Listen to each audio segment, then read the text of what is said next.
Hello again. Good morning, everyone. Welcome to our Stacks Showcase as part of the Singapore FinTech Festival Week. We are delighted to be hosting this session together with the Monetary Authority of Singapore and the Project Ubin community. I'd like to thank Wiki again and the entire Project Ubin team for having us here in the Ubin channel. Also, thank you everyone for joining the session. We have a very exciting session lineup today with a fully live demo showcase on top of interesting sharing of perspective from our guest speakers. So of course, for this session, we are very honored to have leaders from the financial industry joining us. It looks like it's going to be a very powerful session, so I'm really looking forward to it. I will first invite our guest speakers who will make a quick self-introduction of themselves. Firstly, we have Ms. Chen Xiuqi, Securities Market and Technology Advocacy APAC, Securities Services Deutsche Bank. Xiuqi, please. Thank you, Ben. Good morning, everyone. Just to give a brief introduction of myself, I am part of Deutsche Bank Securities Market and Technology Advocacy team, looking at APAC regulatory, market, and digital changes and what it means for our clients and business. So with over 12 years of asset servicing and post-trade industry experience, I see that operational inefficiencies and paper-based processes due to information exchange are some of the key pain points that are observed in the industry. So today, I'm very excited that we are collaborating with Stacks to explore use cases and share with everyone to determine how DLT can bring efficiency in this space. Thanks, Ben. Back to you. Thanks, Xiuqi. Next, we have Mr. Andrew Wong, Director of Strategy for UBS APAC. Thanks, Ben, and hello, everyone. So just a quick introduction from myself. I'm a director in our kind of APAC regional strategy team here at UBS, and kind of our focus is across all three of UBS's lines of business in wealth management, the investment bank, and asset management across our 13 markets here in the Asia Pacific. And I think this panel is particularly exciting for us and some of the work that we've been kind of looking at as it relates to DLT, as we see kind of this as a new kind of market infrastructure paradigm that kind of unlocks different types of opportunities for us to expand and think about kind of product innovation, to think about efficiencies, to think about kind of new ways that financial services can be delivered. And so we're very excited, especially on the ESG topic as well, as something that is a kind of a growing segment and kind of one that's going to require kind of new infrastructure and new ways of thinking in terms of delivering these products and solutions. So we're very excited today to be here with Stacks and the rest of the panelists to talk a little bit about this and showing through the demo. Thank you. Thanks, Andrew. One point that I forgot to mention is that Andrew is actually dialing in from Hong Kong. So we have Xiuqi from Singapore, Andrew from Hong Kong, and next up we have Ms. Catherine Casas dialing in from Manila, First Vice President, Blockchain Center of Excellence Head, FinTech Group, Union Bank of the Philippines. Cathy? Thank you, Ben. Yeah, my name is Cathy Casas, and I'm happy to represent Union Bank of the Philippines in this collaboration. I'm currently handling the Blockchain Center of Excellence under the FinTech Group of Union Bank. Prior to this, I've been with the Treasury Group, handling EM bond market trading for 10 years. So given my background, I'm really excited for what is to come and for us as we co-create solutions using DLT for the capital markets together. Thanks, Cathy. So of course, I'm the most fortunate here to be able to be in the presence because of we had just completed another global panel, just the session before this with experts from UBS in UK, and of course yourself, Cathy, Manila, and Boon from Singapore from Deutsche Bank. So again, we have another regional panel here right now, Manila, Hong Kong, and Singapore. So I think that is very exciting. Today we'll be presenting on how we can power sustainability using the Stacks blockchain integrated with the Ubin Payments Network. So of course, we have been fortunate over the last few weeks, about 2 months or so, to be collaborating with each other, namely, Deutsche, UBS, and UBP on the call, provided us many valuable insights into how DLT technology can be better implemented for such a case study of sustainability. At this point, I'd like to just share my screen to bring up the presentation, where today we will be going through how, firstly, some of the findings that we have collaborated on on and come together. And of course, secondly, to also give a live platform walkthrough of how we are actually envisioning green financing in a box powered by DLT and integrated with Ubin. So again, once again, I'd like to thank the collaborators from the Deutsche Bank, UBS, and Union Bank teams. So let me just walk through a very brief presentation shortly before diving into demo proper. So firstly, okay, when we talk about DLT, we are actually talking about using smart contracts, okay, to tokenize assets onto the underlying blockchain.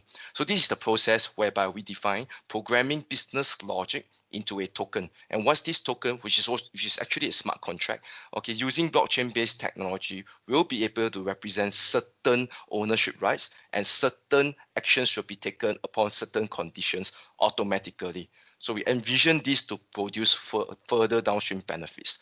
So what are these features and benefits that we foresee?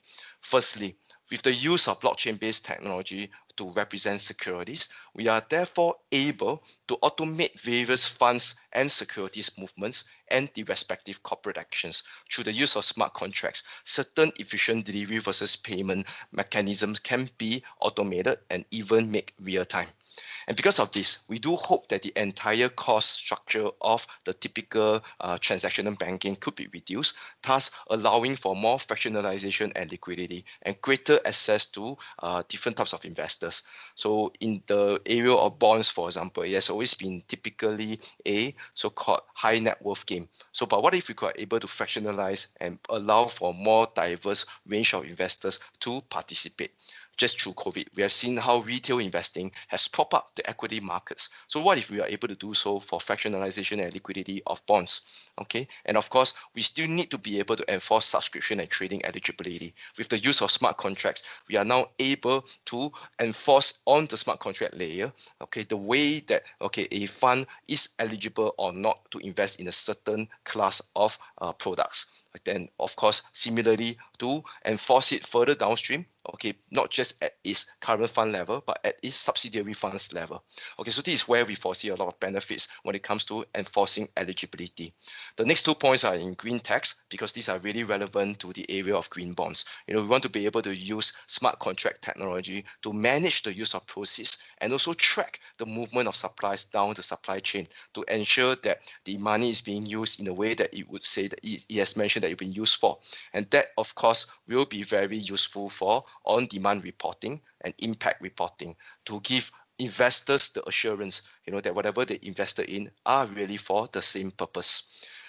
So this is very relevant to today's topic because I quote the United Nations, which states that there is a $2.5 trillion annual Sustainable Development Goals financing gap.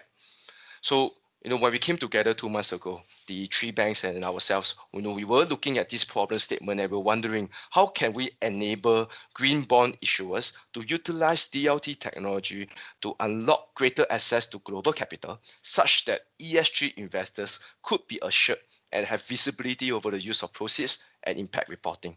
So at this point in time, I'd like to turn to my guest panelists to see if they have any thoughts or comments about this.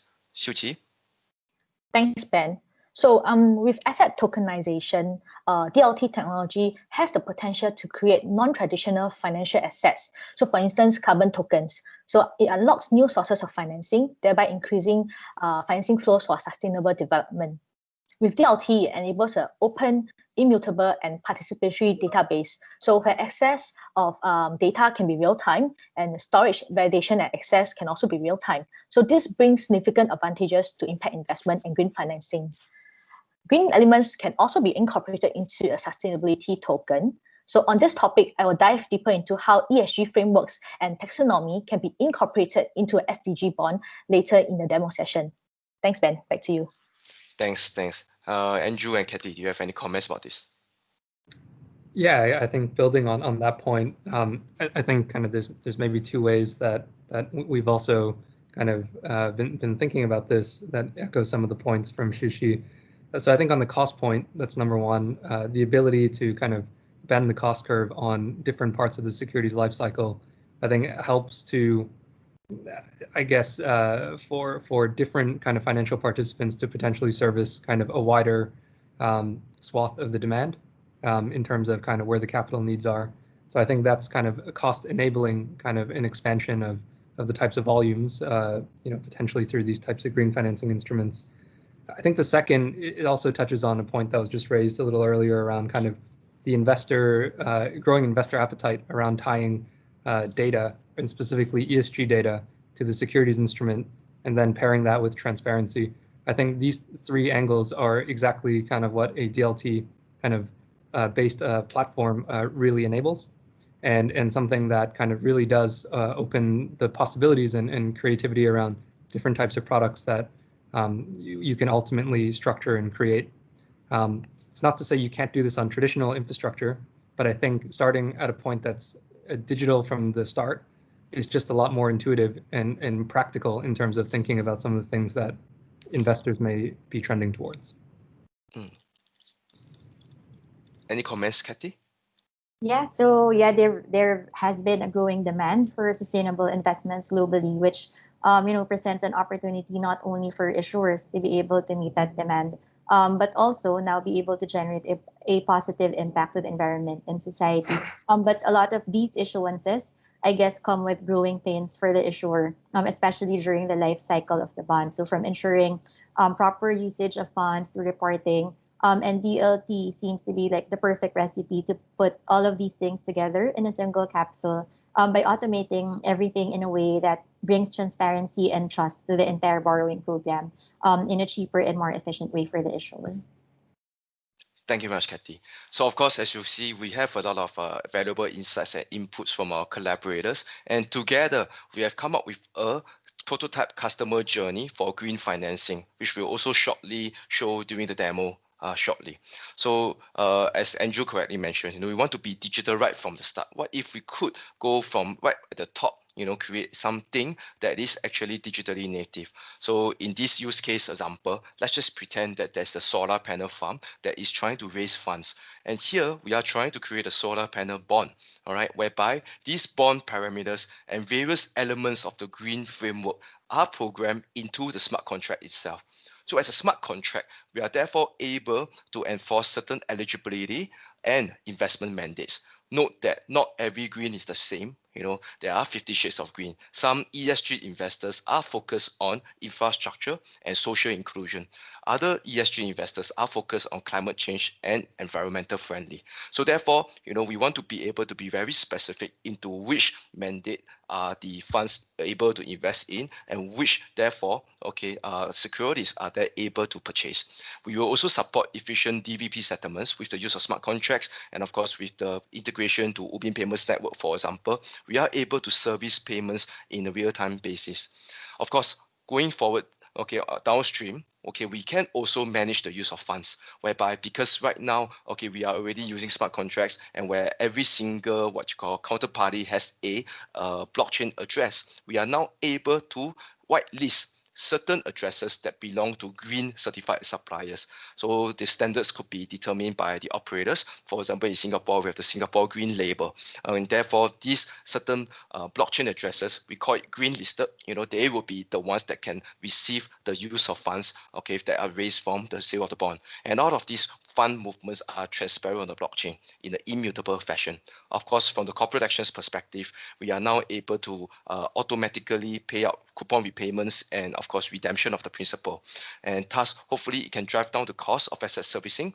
It will also provide better qualitative and quantitative reporting to prevent greenwashing, which is a identified area that Singapore MAS is focusing on right now.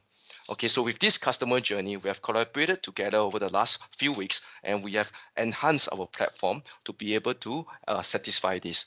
So the Trident platform, the platform that we have today, it is an end-to-end green lifecycle financing in a box. And what is in the box? Firstly, we have the Stacks blockchain and its corresponding smart contracts deployed on top of traditional infrastructure. This could be your on-prem physical servers, or it could be your private cloud or public cloud. And on top of the Stacks blockchain, we have APIs that are connectable to, firstly, our own front-end interface, Trident platform, or to existing bank systems. So existing bank system, if they are going into production, they might be able to integrate using our APIs, the trade booking system, treasury system with the respective account structure. And of course, today we are already integrated with multiple payment systems, which we can show shortly, including the Ubin Payments Network. Of course, Trident itself, we have various modules from issuance, subscription, servicing, custody, reporting, and trading. But for the purposes of the demo today, we will be focusing on the issuance, subscription, and asset servicing. So we promised a demo. We will go into the demo. So this demo is where we have gotten a lot of valuable insights from our collaborators, and we have come together to create a true end-to-end life cycle on the blockchain itself. So firstly, when they talk about digitalizing the bond right from the top, we are talking about creating a digital bond, and that's where we have had a lot of valuable inputs from the Deutsche Bank team, where they have a lot of experience as a service provider, trustee, and issuing and paying agent. And with that in mind, I will jump into the demo right now. So I'm going to jump screens. Okay, so this is where I have logged into the Trident platform. Guest panelists, please let me know if you don't see it. Otherwise, I'll continue. Okay, so this is the platform. This is the platform that we have built, the final application. It actually interacts with the smart contracts behind it.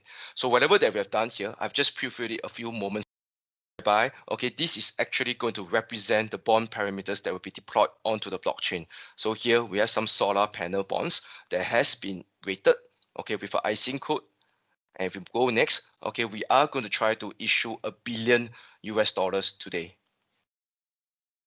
with a coupon principal, early callable. And here is the interesting part.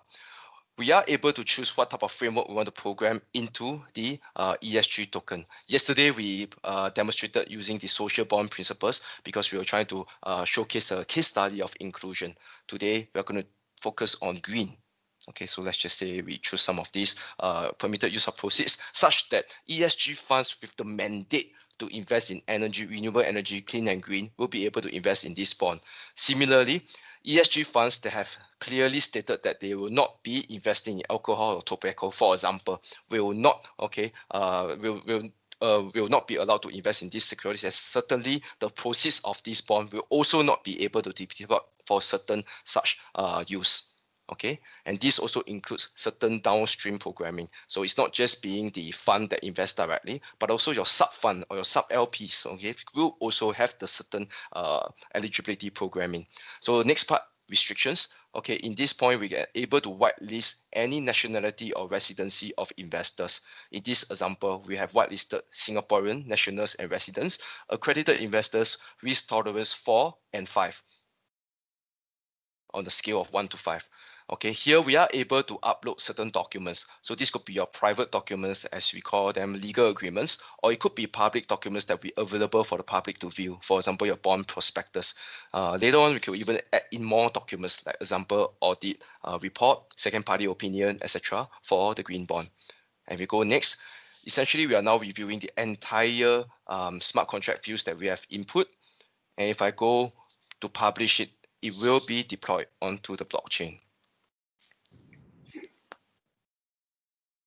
So this has been deployed on the blockchain. If I view on the progress, it has been deployed. Solar bonds 2025 details.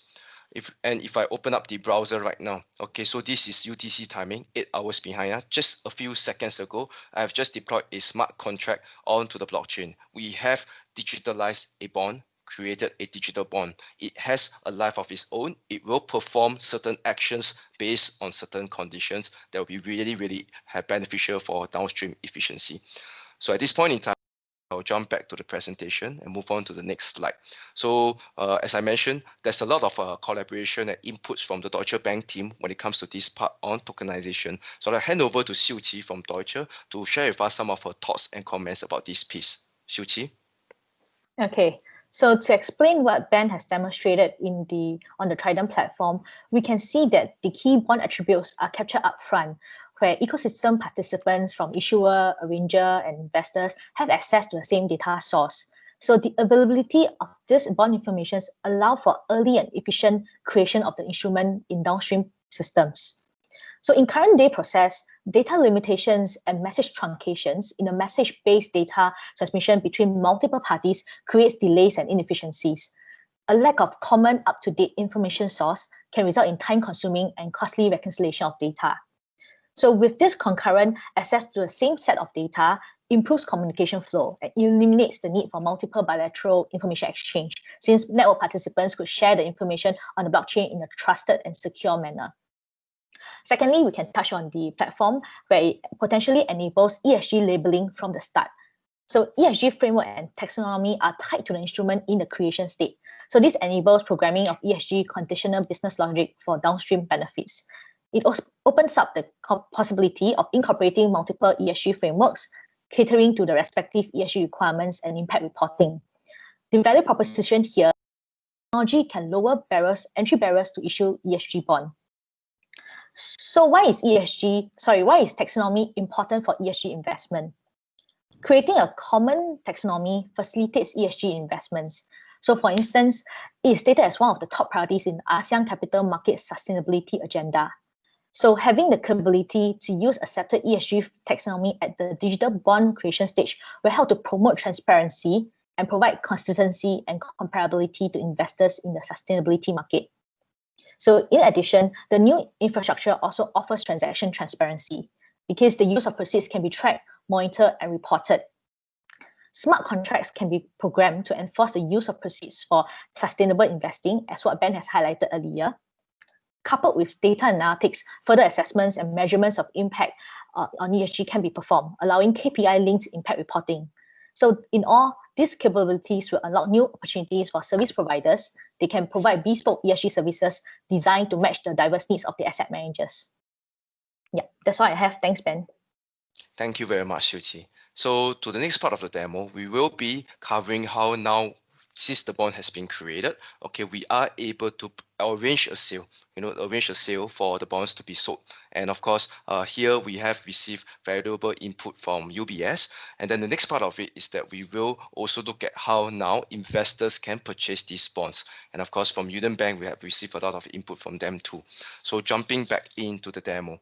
Okay, so as mentioned, we have created the bond. These are all on the blockchain now. I'll just close the browser for now. It's available here.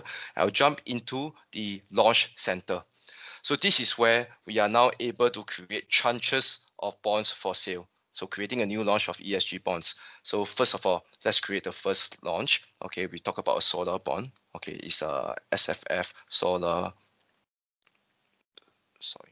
bonds. Okay, December 2025. And security code will be the most recent contract that we just created. This one, SFF Solar 2025. Okay, payment address, security name. Yes, I created a billion just moments ago, and I'm going to allow for the subscription type. At this point, we have programmed two different ways of subscription. We have foreseen a business model in the future whereby the offers would be something like the current arranger-led model, where we are dealing with multiple intermediaries. Private will actually be customizable to the point that we identify a counterparty bank where we are able to sell it to them at a certain pre-agreed price at a certain time. Okay, so of course we'll stick to the current traditional one for now. Payment method, this is where it gets interesting. We have integrated a few delivery versus payment methods already on the platform. So as an example, I will run through all of them. In Stacks, it's simply a digital currency that, let's just say, a bank has created onto our Stacks blockchain, and therefore we will be doing an atomic one-for-one swap within the same network. Ubin is where we have already integrated into the Ubin payments network, whereby when we conclude a transaction or execute a transaction in Stacks, we are able to request Ubin Payments Network to deliver payment, so that when the seller pays, when the buyer pays to the seller and when the seller receives the funds, it will activate a notification to Stacks to deliver the securities. Okay, so we will showcase this later. Libra is what we did yesterday, where we are able to do the same with the Libra network, so that we are able to also have the financial inclusion or drive the inclusion standards of the various so-called payment networks to be able to have as low as $1 bond, which is the same as the PHX. Okay, and Swift is where we are able to produce output messages that are compatible with the Swift standard, so that the banks can process further downstream. So for now, let's use Ubin as the example. Okay. address, not my actual address, but Ubin address. Okay, quantity. So 1 billion. Let's just say that now we just want to be able to draw 300 million for sale. Okay, and subscription unit price. Okay, $1. Let's just say about this. $300 million. Okay, and maximum purchase, let's say, is $300 million. Okay, and again, as a minimum purchase, we are now able to innovate and maybe produce smaller denominations. Let's just say it's 10,000 instead of the typical 200,000. Okay, and incremental denominations, let's keep it to 1,000 each so that we don't have odd numbers. And the subscription periods will be from now till the end of the year, for example, or it could be now till 3 days time, for example. Okay, and payment deadline will therefore be in 3 days time. Instant settlement. Okay, so the moment we enter into a transaction, immediately it will be sent to the payment network for instant delivery. Alternatively, we could also configure a specific settlement date. So we are no longer limited to a T+5 or a T+2. It could be T plus anytime, depending on counterparty agreement. Okay, but for now, let's just try an instant settlement. And the test, the project description will be SFF test solar bond. Right. So reviewing all these parameters, okay, just to confirm, we are selling $300 million, okay, of a bond using the Ubin payment network to make payment, etc. 10,000, 1,000, okay, and we will submit this as a smart contract onto the blockchain. So once this smart contract is submitted, it will reserve these $300 million bonds into the smart contract for people who are using Ubin Payments Network to guarantee the settlement finality. So let me just refresh. And yes, it has been success. So if I click on it, yes, the smart contract has been deployed. Okay, it is a Ubin payment and the contract parameters are inside here. So jumping out of here, since it's been deployed, we can now log in a separate window as a investor. Okay, so when we say investor in our platform, we really mean the commercial bank that's representing the investors. So this could be a private bank, this could be a commercial bank, essentially these are just banks or custodians that are representing the investors.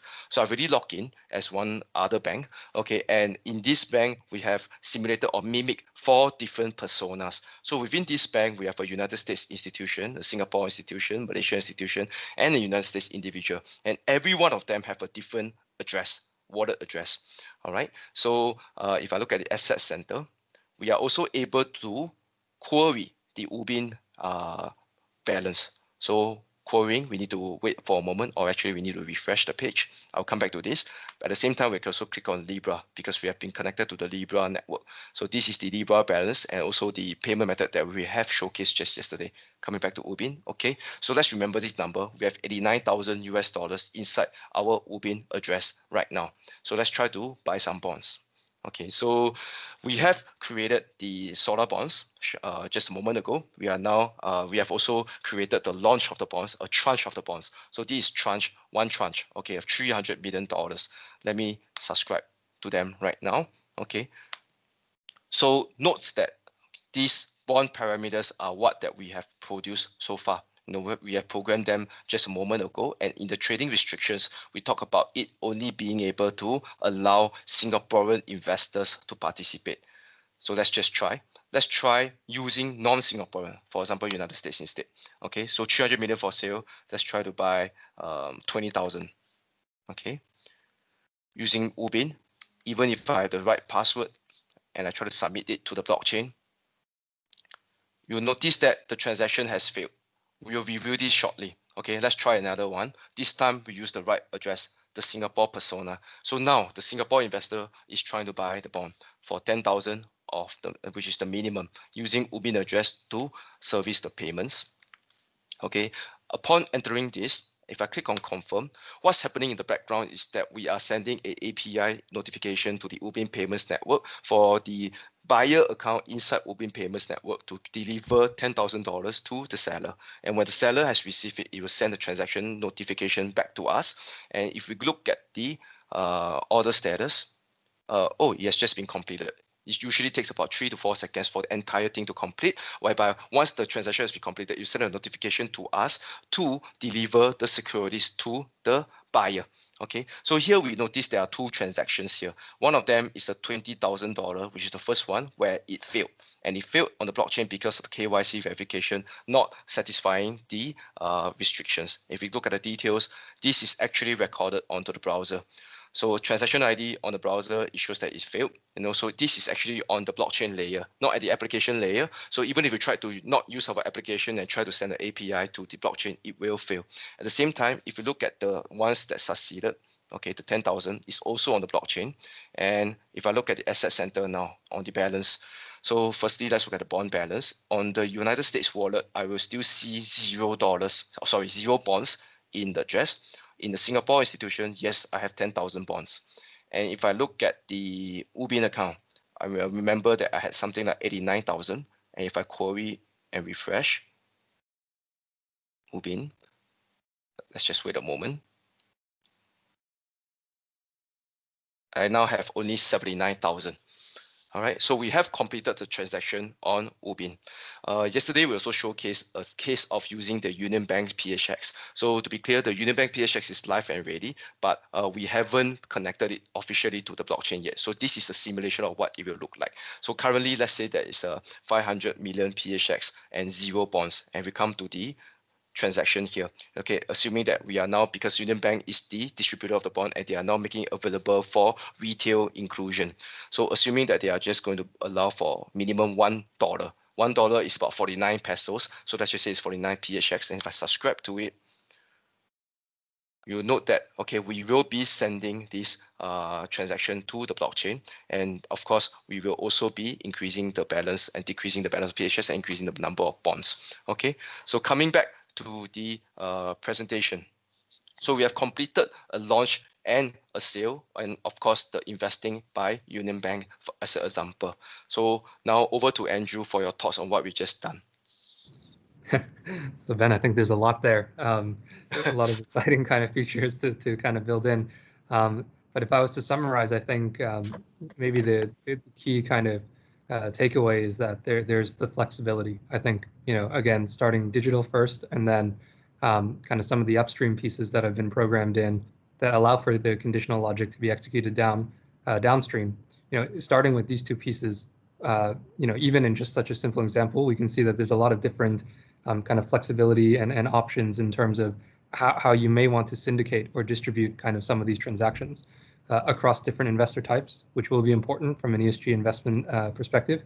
Lots of different kind of groups out there, different mandates, different kind of risk appetite, different kind of investor base. And so I think the ability to kind of tranche the kind of the bond into kind of multiple different pieces can prove to be probably quite interesting if we continue to explore alternate or enhanced kind of distribution models.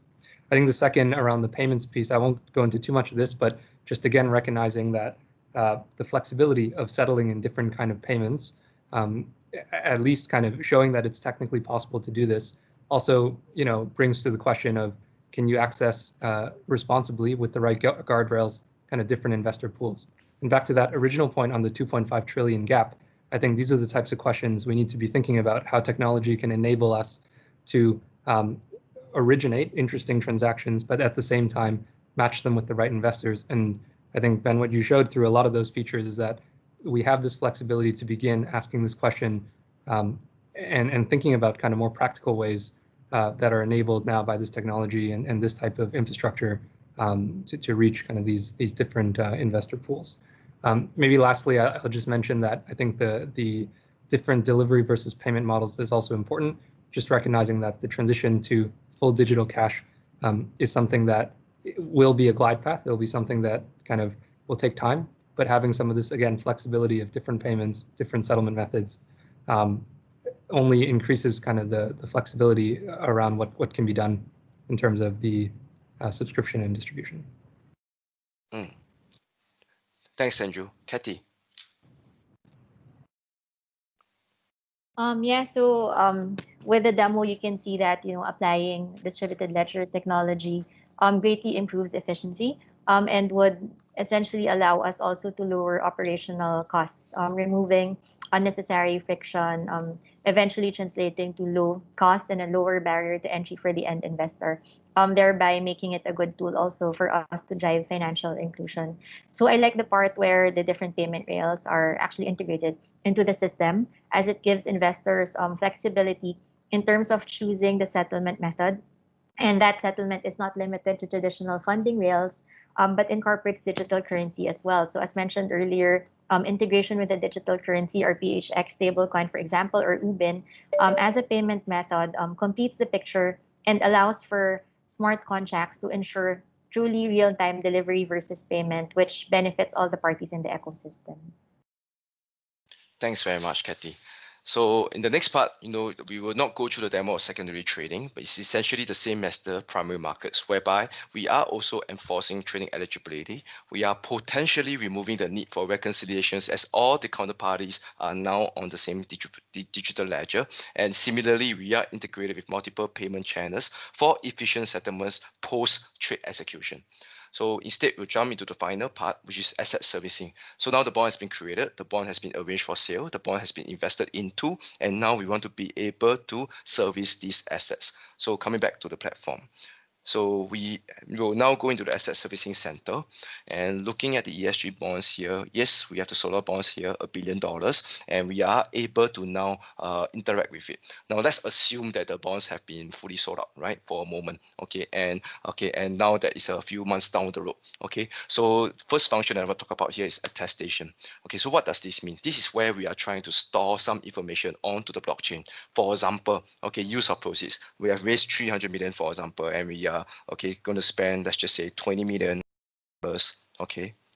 paid to a supplier, which is of course green listed or white listed, a supplier that is dealing in solar panels, a better way of creating solar panels, and I'm just going to put this onto the blockchain, I will show you shortly. I'll just make another message, and let's just say there's recently there's an audit report. There's an audit report. And this audit report is available at this certain link. And if I look into the records, I will just go straight to the records. Sorry, having difficulty with the scrolling. Attestation records, right? So I have already 2 records on the blockchain. Looking at the first one, this is where I have already left a record on the blockchain. It is immutable. It is available to participants who are allowed access to be able to draw information from the blockchain, a single source of truth, where 20 millions have been confirmed to be paid out to a certain supplier X, or another transaction that I just said.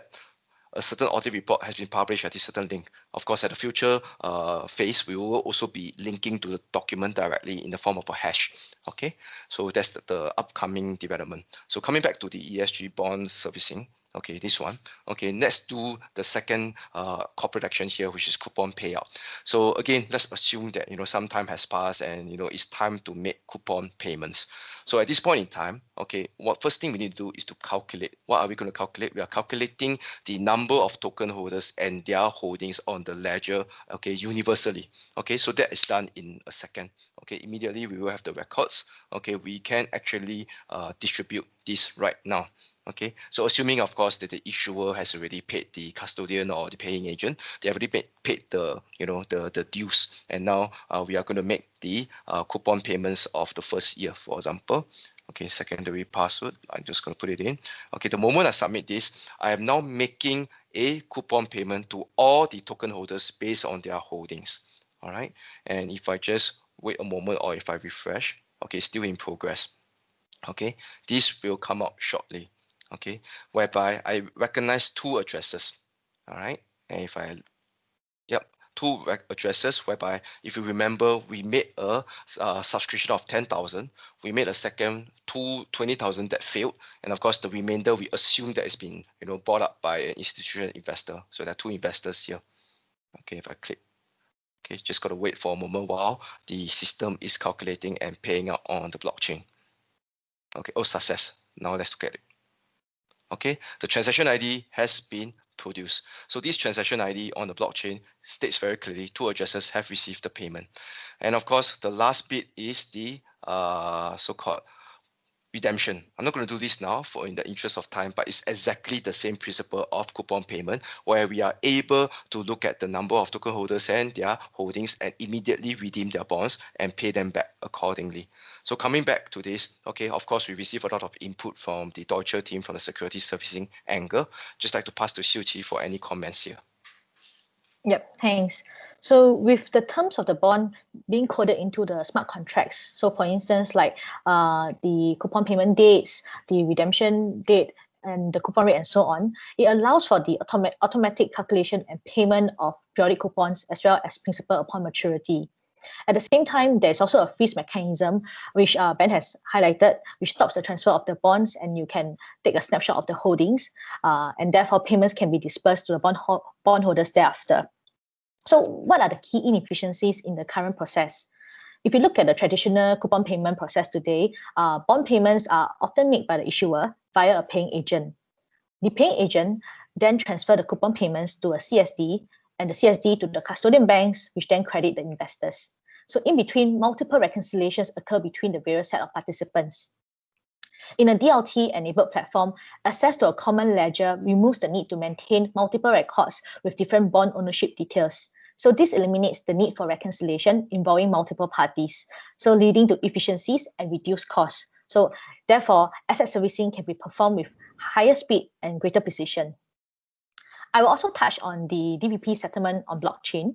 So Stacks has participated in Project Ubin since last year, and it was demonstrated that the Stacks platform can be integrated with Ubin network. So this enables DVP settlement of the tokenized bonds and payment. The instantaneous and simultaneous transfer of the tokens reduce settlement risks and achieve operational efficiencies. And Ubin being a central bank digital currencies enables central bank money settlement, so thereby removing credit risks relating to commercial bank settlement. Lastly, as a single source of truth for participants on the network, there is real-time visibility of the transaction status. So participants are automatically updated on status and therefore do not need to request for one. Yeah, thanks. That's all for me.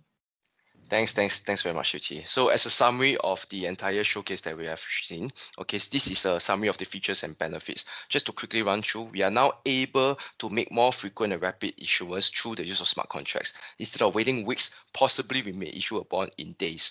We are also able to have more flexibility in settlement, where we could customize the settlement mechanism and also have multi-party concurrent communications. And lastly, we have a distributed ledger that is digital by nature, where all investors and holdings are transparent and therefore able to support downstream efficiencies. At this point in time, I would still like to invite all 3 of our guest collaborators for some comments on some of these features and benefits that they have seen. Let's start with you, Andrew. Sure. Yeah, I think this is a pretty good summary of kind of many of the themes that we've discussed kind of through this demo. I think the most interesting one for, well, they're all quite interesting, but just maybe picking one and then hearing kind of the rest of the group as well. I think as it relates to green bonds specifically, and how kind of DLT enables these types of securities instruments, back to the original point that, this is really about, potentially one way of thinking about it is tying, the instrument to data, to more data, increasingly kind of, whether that's kind of a snapshot or real time. I think, showing that we can incorporate this type of reporting, tying it to the instrument, having that kind of transparency for investors to be able to see it, really does kind of help to, I guess, increase the possibilities of the types of instruments that we can issue. So I think, in this situation, we already see just at the end kind of, some of these, audits or spending or tracing the proceeds. I think this level of transparency is the direction of travel that the ecosystem is increasingly looking for to mitigate some of these concerns around kind of greenwashing. And I think the ability to show that and practically tie this to the securities instrument through the use of kind of DLT, digital cash, like Ubin, as well as digital securities, kind of like the bond that has been tokenized here, really does kind of should give a different frame for how we can think about some of these product innovations going forward. Cool. What about you, Kathy? Do you have any comments? Oh yeah, this platform definitely demonstrates the benefits of applying distributed ledger technology in the bond issuance and settlement process, and combining it with the power of smart contracts. We see efficiency gains driven by automation and disintermediation. We see transparency, faster and potentially more efficient clearing and settlement. And the other part is the ability to democratize investment by allowing for fractional ownership of assets, which in turn could, promote more inclusive access by retail investors to previously unaffordable asset classes. So, especially in the case of impact investing, I like that it automates and makes it more transparent the tracking of the proceeds and also the reporting. So yeah. Thanks, Kathy. And Siu Qi, for you to round up. Okay, so I think for ESG, one of the ASEAN Sustainability Roadmap priorities is to catalyze an increase in sustainable financial products and raise financial resources for underserved areas. So as Kathy has mentioned, this can bring potential to increase financial inclusion. Lower cost of issuance will increase adoption. So SMEs and not just large corporates can leverage on green financing, and therefore incentivize and increase institutional willingness to contribute to building long-term sustainability. And just one last point I want to touch on is on cross-border transactions, because with tighter integration to Ubi multi-currency payment network, I think there will be greater efficiencies that can be observed in the cross-border securities transactions, potentially, especially where current day process participants are operating in different time zones and with multiple set of reconciliations. These are some of the inefficiencies that we observe now, which the technology can look to bridge. Thanks, Ben. Back to you.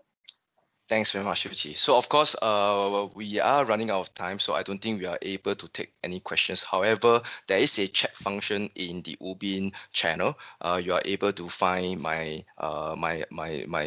name, not really my name, but the Stacks name, where you can chat and leave some comment. So that's actually linked to my account. You will be able to see your questions and we'll answer them as we see them. So, but thank you again to our guest speakers from Deutsche Bank, UBS, and Union Bank. Whatever that we have seen in the showcase today would not have been possible without your valuable input and collaboration. I do really appreciate the spirit of collaboration and teamwork that we have seen over the last few weeks or months. Okay, and I do hope that we are able to expand the ecosystem even bigger. We welcome more to give us more ideas and insights so that we can continue to build towards the future state of finance. So any last comments or thoughts from our guest speakers? Yep. Yeah, for me, thank you, Ben, and to the MAS for this opportunity to share our insights and for the chance to learn with you too, Ben. We are still in the early stages of DLT adoption, but we see us, getting closer and closer as we see the creation of applications such as what you've just presented earlier. So yeah, thank you. Yeah, thanks, Ben. I think nothing too much more from our side, and thank you to the MAS Ubin team as well for providing the platform today to share, I think, some ideas around how we can kind of grow the green finance and ESG kind of ecosystem through the use of new technologies to think about kind of some of the new opportunities that are uniquely enabled through this market infrastructure transformation. Thank you. Thanks, Ben. So I also like to thank MAS as well as Stacks for having this opportunity for us to share our views. Definitely the DLT technology could potentially bring about a lot of benefits and innovation in the ESG sector and capital markets, but more work needs to be done to investigate further on this road. Thanks. Thank you very much, everyone. So we come to the end. Thank you, MAS. Thank you to the guest panelists, and thank you, everyone, for attending the session. Wish you have a nice day ahead and a nice week for the rest of the FinTech Festival. Thank you very much. Goodbye.